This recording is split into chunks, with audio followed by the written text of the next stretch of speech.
Hey guys, I'm Dan Rodgers with the Key Leadership Inc., and I'm excited about what we get to talk about today. We are going to have a 3-part mini-series on your personal growth plan. Your personal growth plan. So many times, as we begin our journey towards success, we begin to ask lots of questions. I'm here to help answer some of those questions that I have asked myself in the past couple of years, and I want to offer assistance to you in as many ways as possible on your personal growth plan. Stick around for a minute for video number 1 on the 3-part mini-series of your personal growth plan.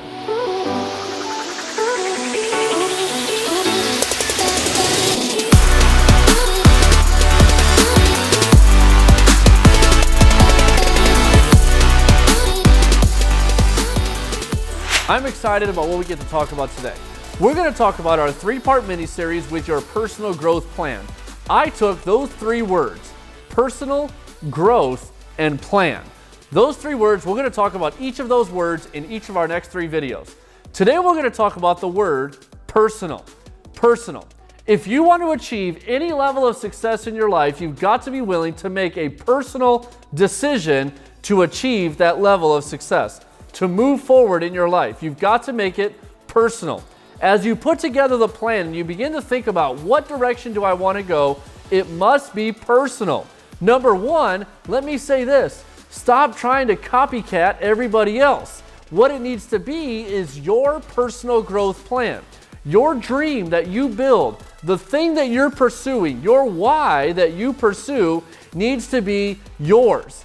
Don't just copy someone else's why. It needs to be your why. And it needs to be emotional, and it needs to be my personal reason why I've decided to pursue excellence in my life. Why I've decided to make certain decisions, no matter what it may be in what area, in any area of your life. If it's in your health, if it's in your relationships, if it's in your business, whatever area it may be, it must be personal. Make your plan personal. We sit down and we recommend often sitting down, and by reading the book Think and Grow Rich, we learn how to build a dream and how to define a major, definite purpose. And by doing that, we learn the principles that we can apply in our life to build a major, definite purpose. We're going to talk about those 6 principles right now. Think and Grow Rich talks about the idea of defining a major definite purpose. Now for me, in my life, I knew that I had to make certain decisions. When I began to do anything towards that level of success, it wasn't anything grand, it wasn't anything special. In fact, it wasn't anything anybody even noticed at first, but it was personal. It was my personal growth plan that I designed for me, because I knew I could do what everybody else did, and that was okay. But one thing I found was that I was comparing myself to everybody else. I decided I would read or listen to Think and Grow Rich every week of my life last year in 2018. I decided I would listen to it every single week on a 10-hour and 47-minute video on YouTube. It's completely free. You don't even have to pay for it. And you get to listen to an amazing author, Napoleon Hill, read Think and Grow Rich. In that book, he talks about defining a major definite purpose. He gives 6 core steps that you must follow.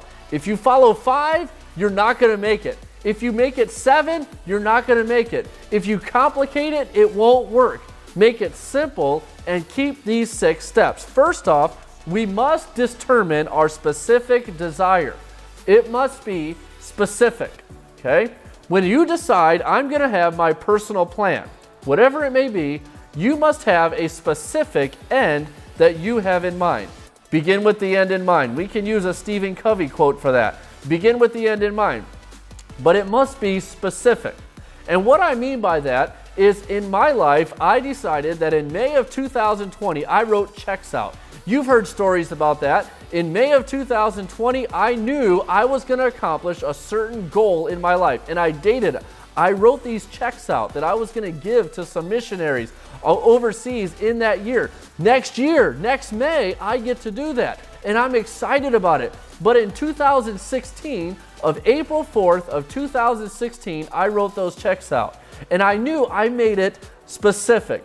I specifically decided I would make sure I traveled to 5 different missionaries in May of 2020 and give them those checks. It's not about the money to have those checks. What it is about first is your desire being specific. Okay, if all you say is I want a new car, that's not specific enough. You've got to be able to feel that car and know what that car looks like, or know what it is those missionaries are like on that field, and know what it is to accomplish that purpose. Be specific. Secondly, we must establish an end date. An end date, we must establish it. I dated those checks May of 2020. That is next year in May. I dated them. I knew it. And back then, I did not have a lot of money in my bank account. I did not have any money barely in my bank account, but money I needed to pay my bills. But what I knew was that I had a personal plan. I was going to accomplish a personal plan in my life. Thirdly, I must determine the price. For me, those checks that I wrote out, May of 2020, the price for me was $25,000. I wrote 5 of them, okay? And I knew that price that I would have to pay would mean I would have no more debt by May of 2020. The debt that I had stacked up from bad financial decisions prior, I knew I had to eliminate that debt. I knew that I had to create an asset for myself. I knew that I had to do something in line to make sure I had $25,000 available to give away to somebody. So I have to make sure I do that. So I must establish an end date, I must determine a price, and fourth, I must make an imperfect plan. Number 1, make it a specific desire. Number 2, establish an end date. Number 3, determine the price. And number 4, make it an imperfect plan. Don't make it perfect. Some of us out there are really detail oriented. We like to make sure every detail is in order, and we like to make a lot of lists, and we like to make sure everything is detailed. Don't make it that way. Make it imperfect. Make it something that can change. Make it something duplicatable. Make it something that you can fix. And then number 5 is very, very important. The first 4 steps to this process are not hard to do. A lot of it begins right in your mind and in your heart. The 5th one, though, requires an action step. Number 5, the first action step you must do is write a concise statement. I decided when I wrote it down in May of 2020, I would be writing 5 checks to 5 missionaries on the need, based on a need that they had on their field. I would go visit them, and I knew that in May of 2020, and I wrote it as a concise statement. Now again, it's not about giving out the checks. It's about the purpose. It's about the plan that I decided I would do and making it a concise statement. And then number 6, it's okay to write it down, but number 6, the next action step that you must take is you must read it over and over again. Napoleon Hill recommends you read it a couple of times every morning. You wake up and begin to be thankful. You begin to feel grateful for the result that you're going to have in your life. It's pretty amazing how it works. I won't get too deep into it right now on this video, but when you start doing these, you will know what I mean by this. And if you've done it before, you'll know what I mean. And I want to help guide you through that process. I'm happy to do it. It's an awesome privilege to see people see their purpose, and it's pretty amazing. And then number 7 is changing your identity. We've got to be willing to change who we are as a person. That's what we're going to talk about on video number 2 and 3 on a growth plan. Today, we're talking about just personal. Let's make your purpose personal.